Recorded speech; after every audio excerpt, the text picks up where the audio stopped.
If I were to ask you to describe the Medical Reserve Corps, could you do it? Would you even know what it is, how it got its start? Stay tuned for Health Watch. You'll learn that and much more.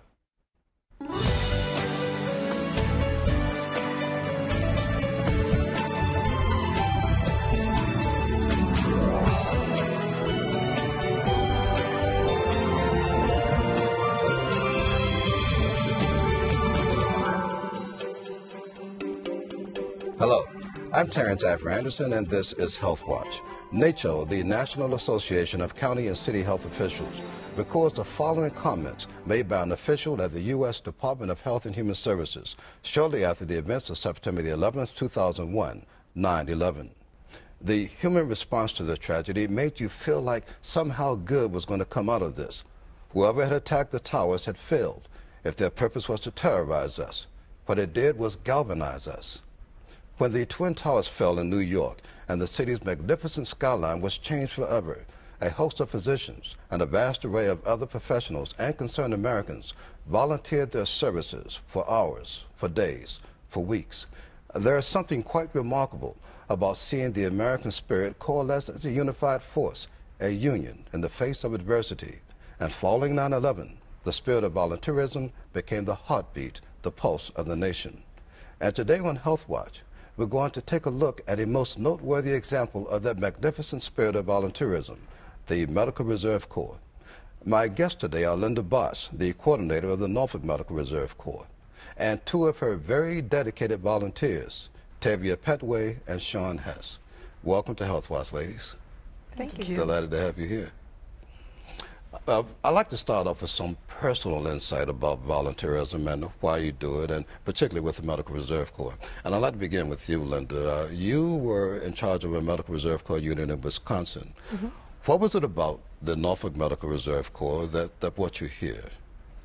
The opportunity to work more in public health. My unit in Wisconsin was based out of emergency management. Wisconsin has a little bit of a different system. Virginia's system is really solidly based in public health, and the opportunity to work within public health with public health professionals was really exciting to me. Okay. And what about you, Tavia? What was it about the Medical Reserve Corps that made you say, I've got to volunteer? Well, I was in the process of changing my major at school. I currently was pre-law, and I was thinking about going pre-med, mainly because I had been dedicated to supporting my mother. She's been an RN for about 30 years, and I wanted to find that fulfillment within the healthcare system as she does. So she advised before I made that change, try volunteering, try seeing, if that's where your heart is, to go with it. So I hooked up with Linda, and about 3 months in, I was sold. From the experiences to the exercises to the people I met, it was a complete package. So you found your heart not just in medicine alone, but in volunteering with the Medical Reserve Corps. Do you have any previous history of volunteering, and if so, what other kind of things have you done? I do belong to a fraternal organization that is very charitable driven. We've done things with sickle cell, breast care awareness. We've done some things concerning food and clothing donations to shelters, and we've also done some children mentoring. And Sean, what about you? What prompted you to volunteer for the Norfolk Medical Reserve Corps? We had recently relocated to Norfolk, and I had What did you tell me you were from? I've forgotten. Rhode Island. Oh, okay. Yes. Pardon me for interrupting. No, smallest state in the Union. I had volunteered with the Medical Reserve Corps in Rhode Island, and then shortly after we moved here, I was in search of something to do, and I found that it really helps you become part of the new community that you're in. Well, let me ask the two of you a question. We can come right back to you, Linda. I do want to ask the both of you a question. Has your experience with the Medical Reserve Corps, have you found it different than any other volunteer experience that you've done? I would say with MRC, it's definitely it was more public health driven.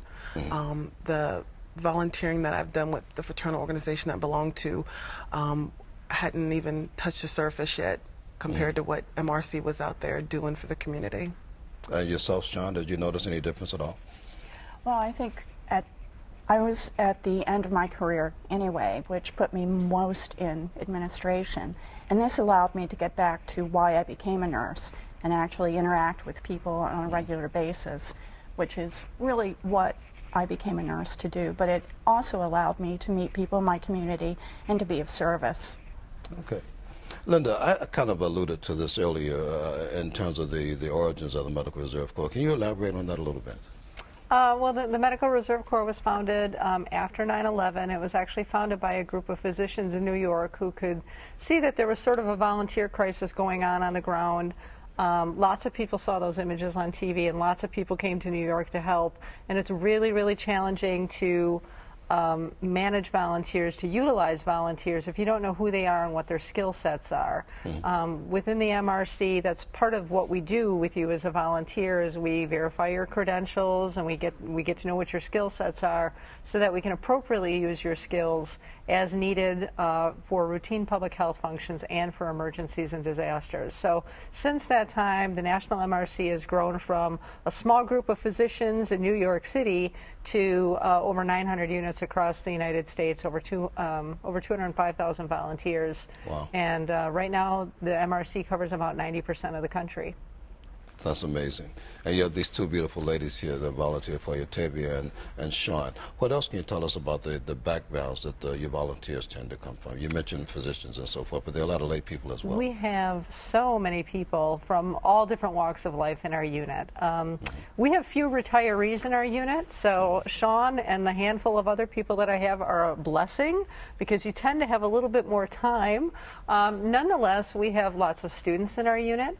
We have lots of military in our unit, and we have a ton of working professionals in our unit. And when I say working professionals, I mean healthcare professionals and non-medical support professionals such as Tavia.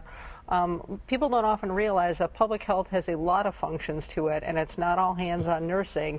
There's a lot of things that happen that require administrative, logistics, communications, Absolutely. and a number of other different support functions to make that nursing or that clinical piece happen. So how does someone become involved with the Medical Reserve Corps? What is the process? Most people find us through, one of a couple different channels, online, or they call me or call the health department.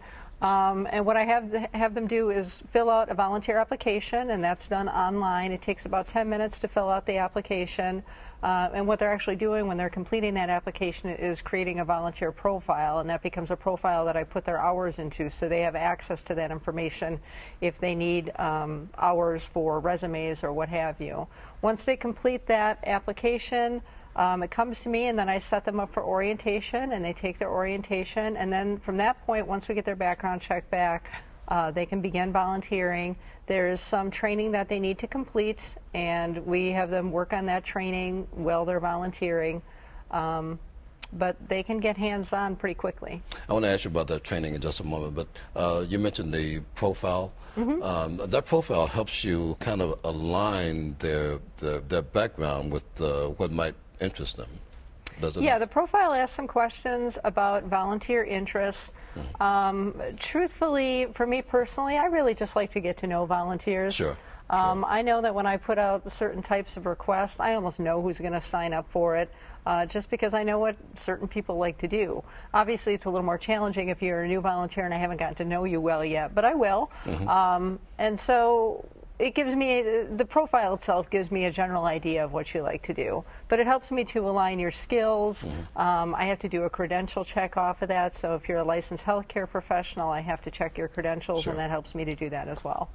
Now, I know you guys do a great array of different projects, and I want to talk about some of those in a minute, a couple of ones in particular, but most recently I know you were involved with the huge Norfolk project, Homeless Connect.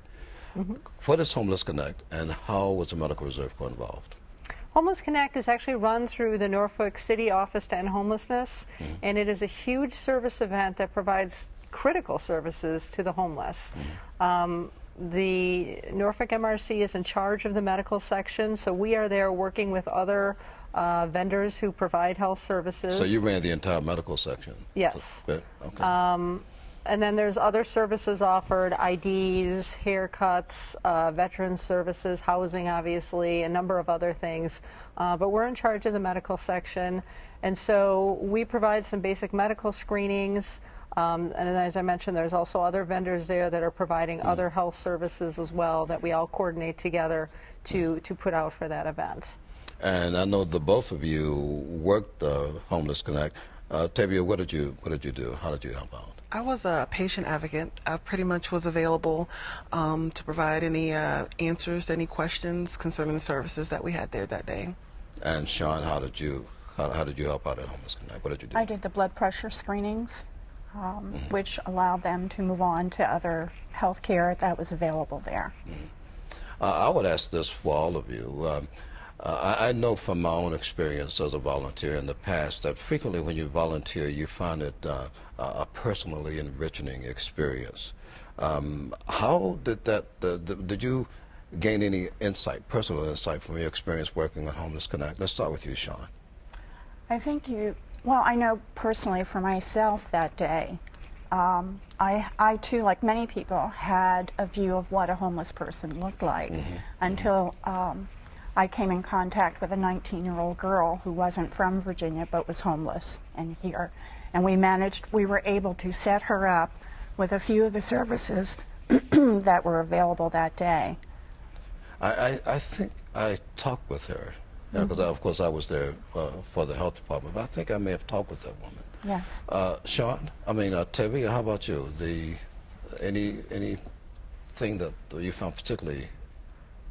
Probably I would have to agree with Sean, just a whole different insight on the different type of, homeless situations and the type of people that we came in contact there.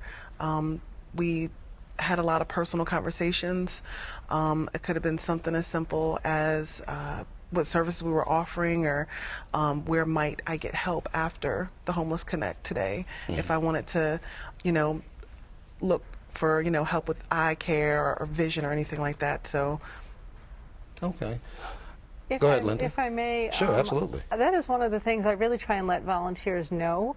When you volunteer for the MRC, not only are you joining a body of people that have a shared set of interest in public health and in serving their community, but you get the opportunity to really get out and know your community, to meet different people, to network with different people, to work with other organizations that work very hard doing important work, but really are focused on a particular audience. And if you're not working with them in serving that need, you may never even know that they exist. So it's really an opportunity to get to know your community much, much better, and know what's going on and what the issues are. And that event had a great participation from MRC units throughout the community. Yes. What other kind of MRC units were there? What other MRC units were there? And I know you guys coordinated the event, but what other MRC units were there? We invited in units from across Hampton Roads for a couple different reasons. We used it as an exercise to work on some of our disaster plans. And we also really appreciated having some of their volunteers come in and the opportunity to work together. I heard from a lot of volunteers that they enjoyed that.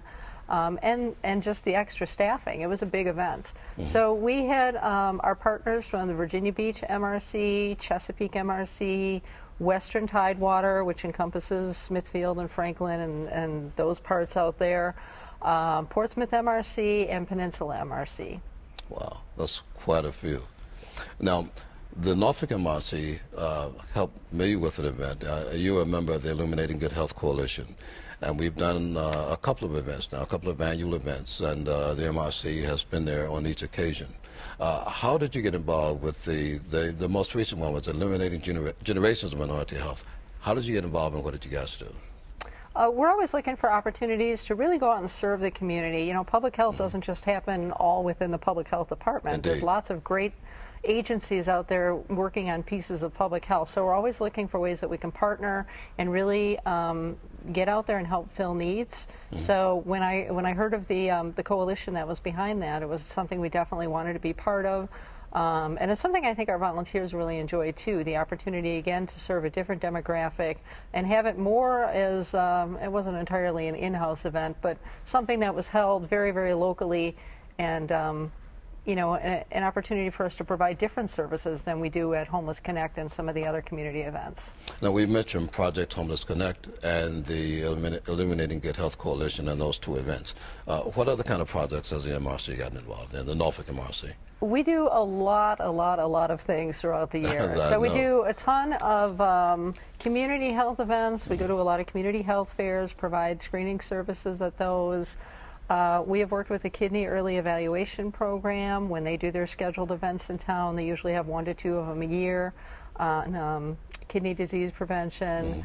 We have worked with EVMS. We are working with EVMS, actually, and I don't know, Sean, if you want to add into that. We are partnering with them on the HOPES lecture series. So we are working with some of the student clinicians to provide communication, healthcare communication information to them via Sean and another RN that I have that have years of experience in how to handle different healthcare communication situations. We work with other types of organizations. We're partnering with EVMS and ODU for some National Public Health Week activities. Just a lot of things that come along. We do some work with some of the other departments within the health department as well. STD, epidemiology, we were part of the BMI project, some health promotions. We work with you on some things, obviously, and some other things with environmental health. And what other kind of projects have you guys worked on? I think that both of you worked on, certainly you both worked on Project Homeless Connect. Yes. And I think you worked on the Illuminating Good Health Coalition events as well. What other kind of projects have you worked on? Well, I've worked with the public schools, assisting the... Was that the BMI project? No, that was immunizations for the flu, and then Tdap. Okay. And what else did we do? We did that EMS symposium. The EMS symposium in downtown. We do a lot of immunization stuff. Yeah, you do a lot of stuff in general. Linda, to someone that's watching, what would you say to them that they would find personally rewarding? Why is it a rewarding experience to work with the MRC? Because you get the opportunity to meet great people. I really can't emphasize that enough. I really love my volunteers. They are hands-on, can-do sort of people. They come from a lot of great backgrounds. I learn from them every single day. And I've heard that from you guys and from other folks that I've talked to. Wow, I never knew that, but so-and-so brought me a piece of knowledge that I didn't have before. And it's the opportunity to really open your eyes and see what public health is about. Much like Sean was describing, we all have our visions of what the homelessness is. We all have our visions about what public health is, and in fact, it's a whole world different than most people think it is. The opportunity to get in and get hands-on time doing different things, serving different people, serving different demographics, really learning about issues, I think is very, very rewarding for a lot of people. I wanted to ask the both of you. We talked about the 19-year-old woman that had just moved into town who had found herself homeless. Can you, either of you, or both of you, cite a memorable experience, something that you found particularly memorable from your work as a volunteer with the Norfolk MRC, the Norfolk Medical Reserve Corps? I would have to say during the vaccination clinics that we've held them at schools, community events, parks. I myself was someone who did not ever want to get a flu shot. So through education and hands-on experience with my group, I was educated on I would say how important it is to get a flu shot. Yes. Important it is to get one. Right. And I think that was pretty huge. That's a good thing, because that's a bit of education that we always try and get out, because there a lot of folks have a perceived barrier about getting a flu shot, and it's something that should be done. Yourself, Sean, is there a particularly memorable experience that you can recall? Well, I think we also help out in the shelters during hurricane season. Yes. And I think just working together with other people in the community in the shelters and getting to know the people that come into the shelters, it was rewarding for me. to be with the other nurses and the other healthcare personnel and the other volunteers who come together to help their community. And it was, I didn't think I would enjoy it, but I mean, what can you enjoy in the middle of a hurricane? But it's, yes. it really makes that critical time a little bit easier when you work with people like Tavia and others at the MRC to make it not quite as scary as it could be. Right. But it's an interesting time for all of us. Linda, we talked earlier about trainings. You guys provide training for the MRC volunteers, and they're different, and that training frequently comes from different exercises. What can you tell us about the trainings and the exercises that MRC volunteers tend to participate in? There is some required training that we have folks take that really informs them on the background of the MRC and how disaster situations work and so forth. And that's FEMA training. That's available to anybody. You don't have to be in the MRC to take it. That's the Incident Command System training? Incident Command System, National Incident Management System. Just gives you the background so you know the structure that we're all operating under. We have them take some preparedness training. We have them take some mental health preparedness training so that they are feel comfortable operating in a disaster situation. That's not your normal every day, so you want to make sure that your volunteers go in prepared. But there's lots of other optional opportunities that we offer to volunteers that it's up to them if they want to participate, but we put it out there. Such as we have mass casualty incident training, or we call it START triage. That's offered in conjunction with our partners at the Tidewater EVMS Council. We offer training in CPR and first aid, BLS. We have training, some shared training that we do between the units via video conference or Polycom, and features different things. The most current one is on special needs with dementia and Alzheimer's, but we've done some of that training with epidemiology and our mass fatality response team and things like that. We have had other specialized training opportunities with the FBI on leadership training, team operations training, some things that we've done with the Norfolk Special Operations Team. So we are always looking for good opportunities to work with partners. Not all training is just about what you're going to do in the MRC. Some of it is, you know, the bigger picture of safety and preparedness in real life. Well, and for anyone that's interested in volunteering, it's an opportunity to learn quite a bit. Absolutely, and we've recently been getting a lot of opportunities through the Eastern Virginia Healthcare Coalition. They send out, and they fund and they send out training opportunities. So for our medical professionals, there's been more opportunities for them to get some CEU, CME type credits. Before we run out of time, I just want to get in a couple more questions to you guys. You mentioned school.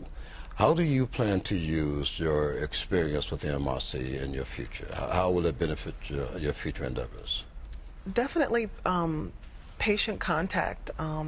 That's gonna, what I've learned here at MRC, dealing with public health, will definitely help me be more self-aware with my patient contact for a lifetime.